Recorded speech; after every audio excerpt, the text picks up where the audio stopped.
tendo algo sobre oração, que há um costume em nosso meio que as pessoas elas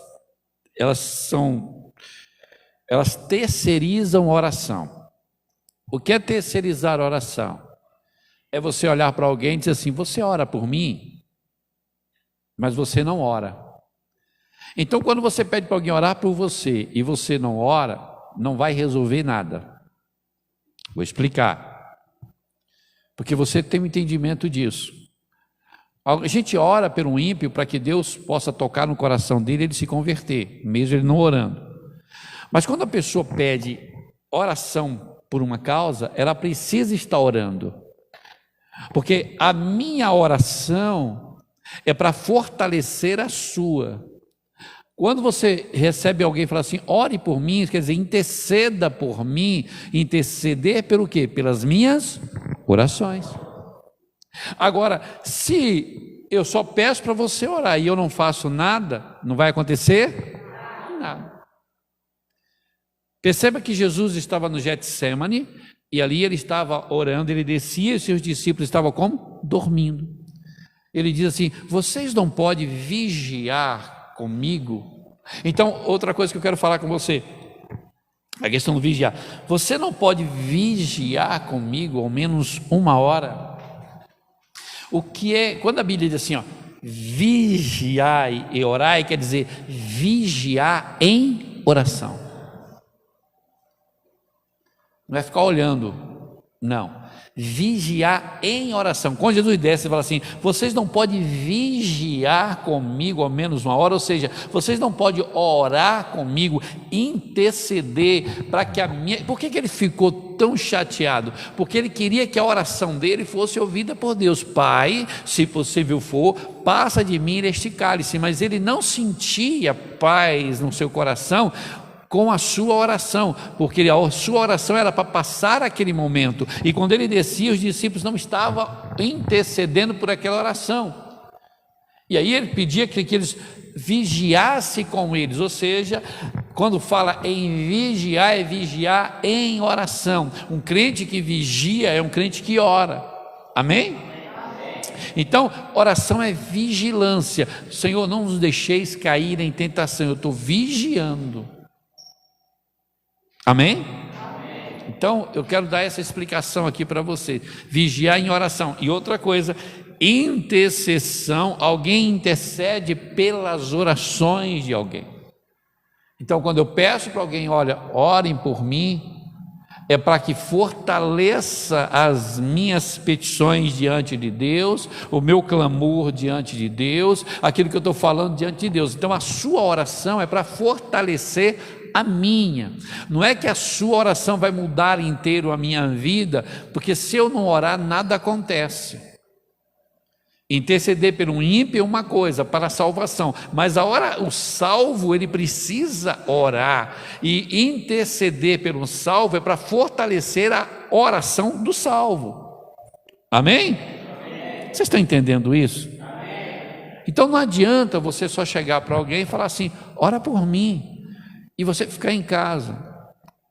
Eu estava conversando agora há pouco com o seu Zé, e o seu Zé disse que estava vindo para cá e tinha um pessoal assim, debruçado em alguma coisa, falou assim: ah, você vai para a igreja, ora lá por mim, viu? Aí o seu Zé: tá bom, pensa que é assim, é? Porque as pessoas ficam na dela, ficam no bar tomando cerveja, ficam em algum lugar, ore por mim, terceirizando a oração. Você está aí, está entendendo isso? Então, ou seja, o que a gente precisa entender que uma oração intercessória é para impulsionar a nossa oração. Eu sou pastor, preciso de pessoas que orem por mim para impulsionar as minhas orações diante de Deus. Por exemplo, você tem um amigo que trabalha numa empresa, e aí esse amigo, você precisa de trabalhar nessa empresa, você está querendo trabalhar nessa empresa, e o seu amigo vai chegar e falar: tem um amigo meu, ele é assim, ele está precisando trabalhar, está para conseguir uma vaga. Por que ele está fazendo? Ele está intercedendo por você. Mas se você não for, que vai adiantar? Se você não estiver lá para uma entrevista, e se você chega lá de todo jeito, por exemplo, vou dar um exemplo que aconteceu com uma pessoa conhecida. Ela foi fazer entrevista em um lugar, eu estou fazendo analogia da oração, amém? Ela foi fazer, alguém da família dela trabalha em um determinado lugar e disse: olha, a minha esposa está vindo aqui para fazer, eu queria que vocês dessem uma força aí para minha esposa fazer entrevista para trabalhar aqui também. Falou: não, rapaz, manda a sua esposa vir. Ela foi. Na hora na sala onde de espera para fazer a entrevista, ela sentou assim toda, parecia que estava em casa, só que tinha uma câmera. Isso aí, é a esposa de fulano, e é folgada demais, não dá para trabalhar aqui com a gente não. Mas ele intercedeu por ela, só que ela não fez a parte. Se ela fizesse a parte dela, aquela intercessão ia ter um impulsionamento, ia funcionar. Está entendendo? Não, meu não, né? Amém? Então, ou seja, é um impulsionamento, mas você precisa fazer a sua parte. Qual é? Orar. Entendeu? Estou entendendo isso? Então não adianta você pedir oração para 10, 15 ou 20 pessoas e você não ora, irmão. Está fraco, ora para Deus te fortalecer e peça oração. Ore por mim, eu estou me sentindo muito fraco, mas você não pode parar de orar. Está triste? Ore para Deus alegrar o seu coração, me peça oração para quem você conhece. Pedir oração não é o problema é você terceirizar o serviço. É esse que é o problema. Você pede para alguém fazer e você não faz. Não dá para pedir para alguém ler a Bíblia por você? Mas as pessoas fazem isso. Eu não vou ler a Bíblia porque o pastor lê para mim. Você está aí, irmão? Você marca o que a gente dá aqui. Você precisa aprender, trazer a sua Bíblia para a igreja e riscar, marcar. E tudo que a gente lê aqui, chega em casa, você lê novamente. Eu vou dar uma mensagem para você hoje rápida, mas ela é muito contundente na questão da oração. Eu quero que você fique ligado, porque só quem está ligado vai entender sobre isso. Amém? Vamos lá. Quero falar sobre Ana, a mãe do profeta Samuel. Eu sei que é uma pregação muito batida no meio evangélico, você já deve ter escutado essa pregação sobre Ana, sei lá quantas vezes. Mas eu quero aqui, a partir do versículo 3, deixa eu contar a história para você entender. Ana era uma mulher que ela não podia ter filho, casada com Eucana. Em Israel, naquela época, havia uma lei que quando o homem casava-se com uma mulher e ela era estéril, ele tinha o direito de casar com outra mulher para que pudesse lhe gerar filhos. Amém? Então, assim Eucana fez. Ele amava Ana, só que Ana não gerava filhos. E naquela época seria uma vergonha morrer a sua descendência, você não ter para quem deixar as suas terras, não gerar descendência. Então o homem se sentia envergonhado por não ter descendência. Por isso a lei lhe dava o direito de casar novamente quando a mulher era estéril. Amém? É naquela época, tá bom, irmão? Você que está aqui hoje, naquela época, está ouvindo bem? Uma mulher que está aí, está com seu marido, fala assim, naquela época, tá? Então, era assim. Então, preste atenção. Então, mas Eucana amava muito Ana, e Eucana desejava e queria que Ana se contentasse apenas com ele. Então, o texto aqui diz, no versículo 3, e todos os anos eles iam até Israel para fazer suas ofertas ao Senhor. Todos os anos eles iam ao templo e ali para fazer suas ofertas ao Senhor. Mas presta atenção numa coisa, e Ana, por não ter filhos, era muito triste, muito amargurada. Versículo 3, 1 Samuel capítulo 1, no versículo 3, nós vamos estar aprendendo sobre isso aqui. Eu vou ser rápido que nós vamos clamar, vamos orar.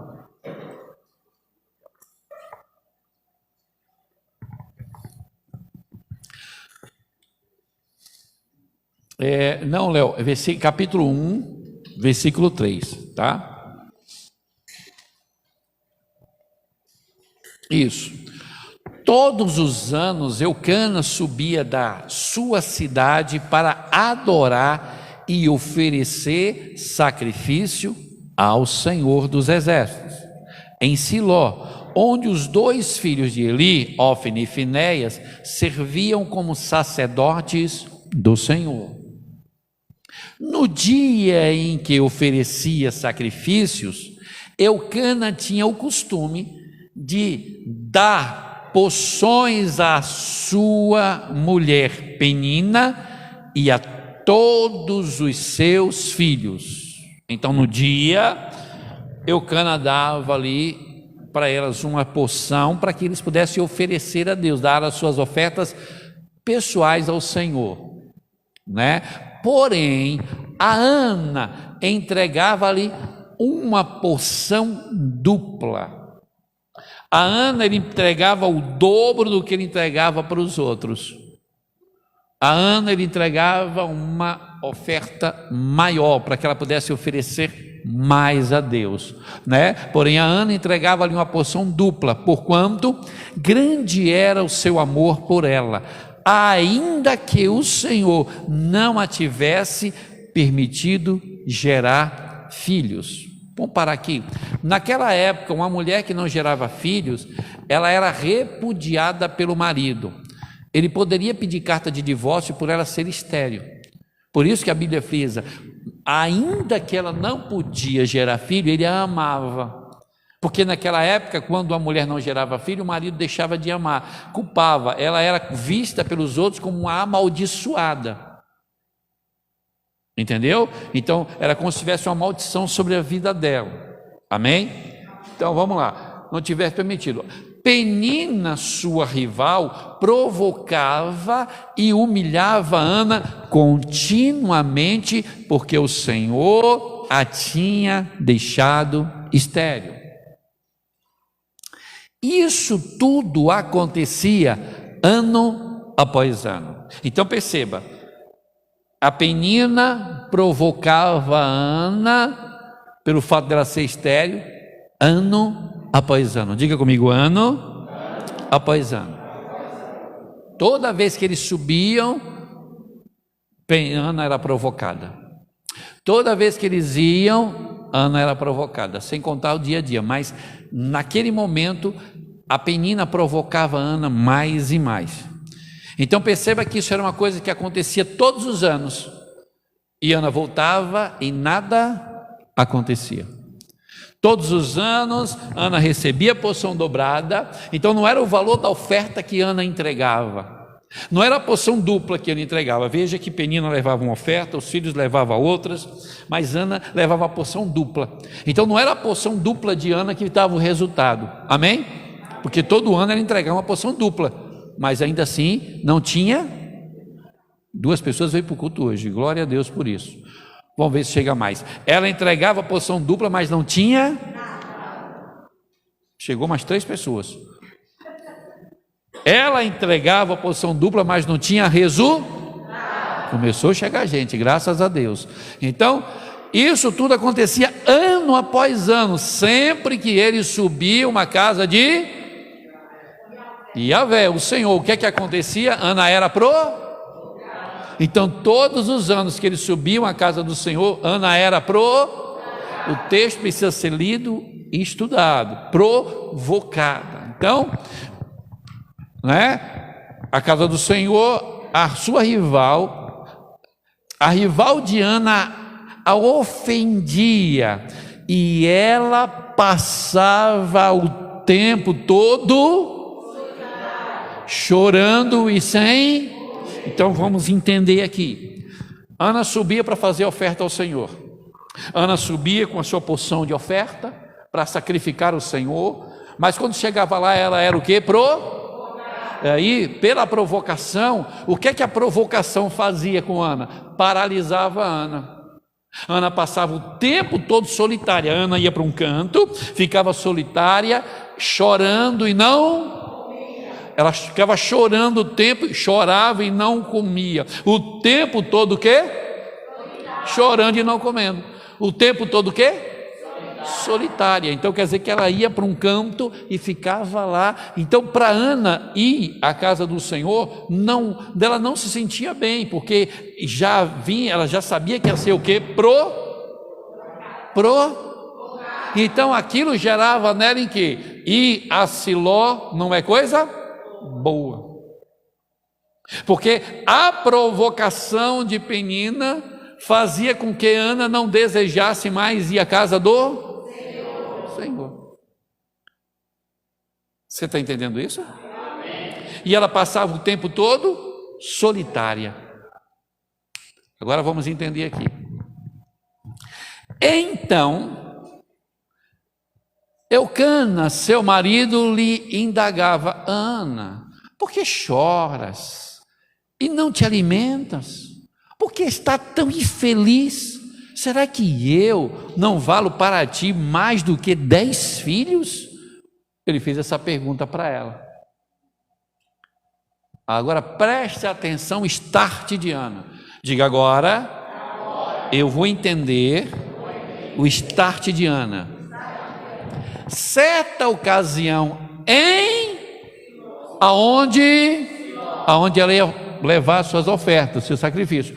Logo depois de haverem terminado de comer e beber, estando o sacerdote Eli sentado numa cadeira junto a um dos pilares, à entrada do santuário do Senhor, Ana fez o quê? Em uma certa ocasião, o que é que Ana fez? Então perceba, olha para o seu irmão e fala assim, olha, tudo vai depender de você se levantar da situação que se encontra e ir para o altar. Preste atenção, Ana ela se levantou, e o que aconteceu? E com a alma profundamente sofrida, ela fez o quê? Então, presta atenção. Quando você está com a alma sofrida, o que é que você faz? Ore por mim, mas você não ora. Você acha que Eucana não orava por Ana? Você acha que ele não intercedia pedindo a Deus para que ela tivesse filho? Porque ele a amava. Certamente ele intercedia por ela. Problema que Ana ia ano após ano, mas ela não orava. Ela não se levantava e ia diretamente no Senhor. Você está entendendo isso aqui? Ana ficava solitária no canto, sofrendo, chorosa, mas não tomava uma decisão, mas não se levantava. Aí Ana se levantou, mesmo aflita, mesmo com o coração entristecido, mesmo amargurada, ela se levantou e com a alma profundamente sofrida. Gente, quando a Bíblia fala profundamente sofrida, imagina olhar para essa mulher, você já viu o sofrimento. Tem gente que se olha para a cara dela e fala: meu Deus do céu, essa pessoa deve estar... Não é? Tem gente que se olha e fala: Jesus, vou falar com essa pessoa porque parece que ela quer se matar. Tem gente que você olha assim e fala: meu Jesus, essa pessoa deve estar sofrendo muito. Ana estava assim, com a alma profundamente sofrida, chorou muito e orou ao Senhor. Agora nós vamos começar a ver o resultado disso. Você está aí? Antes Ana ficava no canto, chorando. Ou seja, o choro dela no canto não resolvia. O meu choro é bom quando eu choro diante do Senhor. Mas se eu chorar por chorar, não resolve nada. Mas quando eu choro na presença de Deus, algo poderoso acontece. Porque o meu choro com a minha oração vai dar resultado. Eu posso estar amargurado, aflito de coração. O melhor lugar que eu tenho que estar é no altar do Senhor, é me colocar diante dele, é chorar, mesmo amargurado, mesmo entristecido, é diante dele. Foi isso que Ana fez. E com a alma profundamente sofrida, chorou muito e orou ao Senhor. Mas aí, até o sacerdote, até então, naquele momento, sem sabedoria, tentou até paralisar Ana. Aí diz assim, olha, aí Ana, quando ele com a alma ferida, amargurada, ela fez o quê? Ela começou a chorar diante do Senhor, e naquele choro, ela fez um voto diante de Deus. Deixa eu parar aqui para falar a importância de um voto. Eucana não mandou Ana fazer voto. Mandou? Não. Ninguém mandou. Foi algo entre Ana e Deus. A questão é quando você entende o poder do voto. Eu, como pastor, não preciso estar falando, faça um voto, irmão. Eu preciso explicar para você o poder de um voto com Deus. Ana fez o seguinte voto: ó Senhor Todo-Poderoso, se quiseres dar atenção à humilhação da tua serva e te lembrares de mim, e não te esqueceste da tua serva, mas lhe concederes um filho homem. Ana fez um voto, mas ela determinou o que ela queria: um filho homem. Me conceder um filho homem, então prometo que eu dedicarei a ti, Yahvé, por todos os dias da sua vida, e o seu cabelo e a sua barba jamais serão cortadas. Isso chama-se voto de Nazireu. Diga Nazireu. Então o profeta Samuel era um nazireu. Ele, assim como Sansão, ele não podia cortar o cabelo, ele não podia raspar a barba, porque ele tinha um voto de nazireu. Então ele ia viver a vida inteira sem cortar. Imagina o tamanho da barba de Samuel, o tamanho do cabelo de Samuel. Samuel devia ser cabeludo assim que nem eu, quando era jovem. Agora não. Você pensa que eu já tive cabelo grande, irmão? Vai, fala para eles.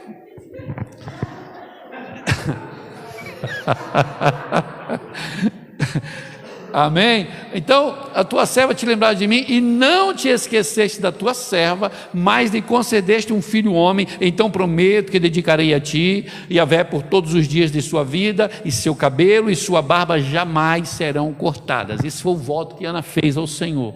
Amém?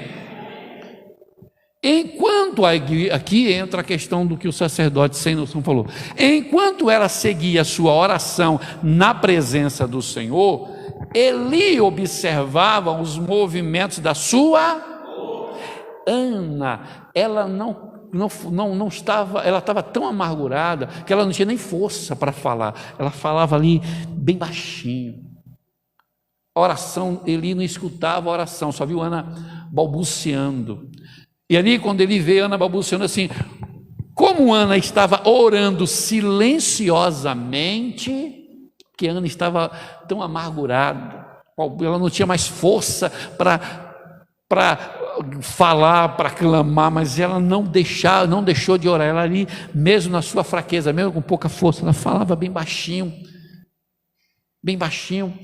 E aí, como Ana estava orando silenciosamente, seus lábios se mexiam, mas não se ouvia o som de sua voz. É por isso que a gente precisa orar em todo momento. Eu não preciso sair no meio da rua falando, mas em espírito e orando, Deus vai ouvir. Assim, está no meio da igreja, vamos clamar, mas eu estou na rua, estou no ônibus, estou em qualquer lugar, eu posso estar falando com Deus, só aqui.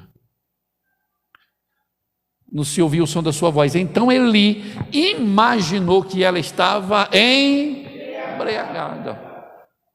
Aí escute isso. E Eli repreendeu: mulher, até quando andarás embriagada? Livra-te do teu costume de beber vinho. Entretanto, Ana lhe replicou com estas palavras: oh não, meu senhor, pelo contrário, sou uma mulher tomada pela amargura. Não bebi vinho ou qualquer bebida fermentada, no caso, bebida forte. Estava isto sim a derramar minha alma diante do Senhor. O que é que Ana estava fazendo? derramando a sua alma diante do... Por que as nossas orações às vezes não são respondidas? Porque você simplesmente ora como religiosidade. Quer ver? Vai sair para trabalhar. Pai nosso que está no céu, santificado seja o vosso nome, venha a nós, nosso feito, seja feita a vontade, se não tiver como no céu, no nome de Jesus. Já orei o Pai Nosso, beleza. O Senhor abençoe, guarda, eu estou indo ali, então volto, o Senhor abençoe, guarda. Não, a oração de Ana foi derramar a sua alma diante do Senhor, coisa que ela nunca tinha feito antes, coisa que ela não tinha feito. Ela ficava no canto, ali triste, chorando, mas quando ela resolveu estar no lugar certo, na hora certa, fazendo o que é certo, tudo mudou na vida de Ana. Fala para o teu irmão assim, a ponto dele falar: hoje você está no lugar certo e vai fazer o que é certo diante do Senhor, e vai ter a resposta certa para a sua vida. Amém.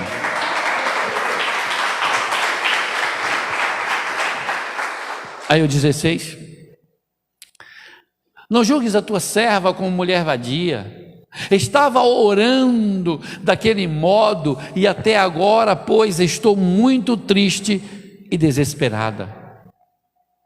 Então Eli disse: vai-te na paz do Senhor, e que o Deus de Israel te conceda o pedido que lhe fizeste. Eli não sabia o que Ana tinha pedido, nem o voto de Ana, mas ele diz: olha, que Deus te abençoe, que a paz dele seja contigo, que ele conceda o desejo do teu coração. Aí Ana fez o que deveria fazer. Aí o que acontece? Ao que ela respondeu: que a tua serva alcance graça diante de ti, e que pense sempre bem de minha pessoa. Em seguida, Ana seguiu o seu caminho. Aí Ana fez o quê? Ana fez o quê? Todo ano ela ia para lá e ficava sem. Agora, depois que ela se derrama no altar, aí é que você precisa entender. Agora ela sai do altar, e porque ela não comia, porque ela andava muito triste, mas quando ela recebe a palavra profética, vai e que o Senhor te abençoe, o coração dela se alegra, e agora ela vai fazer o quê? Agora ela vai fazer o que não fazia antes. Ela comeu, e em seu rosto já não havia mais, o rosto dela mudou. Está entendendo isso? Quando você se decama, você pode estar triste como for, se decamar, orar na presença de Deus, o seu rosto muda, o seu semblante muda. Pois Ana agora saiu acreditando naquela palavra profética: vai e que o Senhor conceda o teu pedido, que o Senhor conceda as tuas orações. Aí a Bíblia diz que Ana foi e não era mais desolente, não era mais, o rosto dela já era outro. Quem olhava para Ana não via mais aquela mulher triste. Bem cedo, no dia seguinte, Eucana e toda a sua família levantaram-se e, depois de haverem adorado ao Senhor, retornaram para casa em Ramá. Eucana teve relações sexuais com Ana, com a sua esposa Ana, e o Senhor lembrou-se dela, respondendo favoravelmente a sua. E por que o Senhor não respondia antes? Porque Ana não orava derramando a sua alma diante do Senhor. Ana só ia cumprir um papel, Ana só ia cumprir um ritual, Ana só ia simplesmente para levar a oferta, mesmo que a oferta dela era o dobro da outra, mas ela só ia lá para cumprir um papel, um ritual, mas ela não se derramava diante do Senhor. Por isso que as coisas não aconteciam na vida de Ana, e assim também não acontece na sua, porque você não se derrama diante dele, você não rasga a sua alma diante dele, você não faz o que tem que fazer diante do Senhor. Ora por religiosidade, ora porque o pastor disse para você orar, ora porque quem é crente tem que orar, mas é derramar a alma, na oração é o momento entre você e Deus. Por isso Jesus ensinou: entra no teu quarto, fecha a tua porta e fala com teu pai, para ninguém mais entrar, é um particular entre você e Deus. Você está aí? Quer resultado na sua vida? Faça o que Ana fez. Nós vamos clamar. Rasgue a sua alma. Coloca para fora, irmão, como Ana fez. Ana chorava todo ano. Ana se isolava de tudo e de todos. Ana ficava triste, chorava, mas aquele choro não comovia Deus.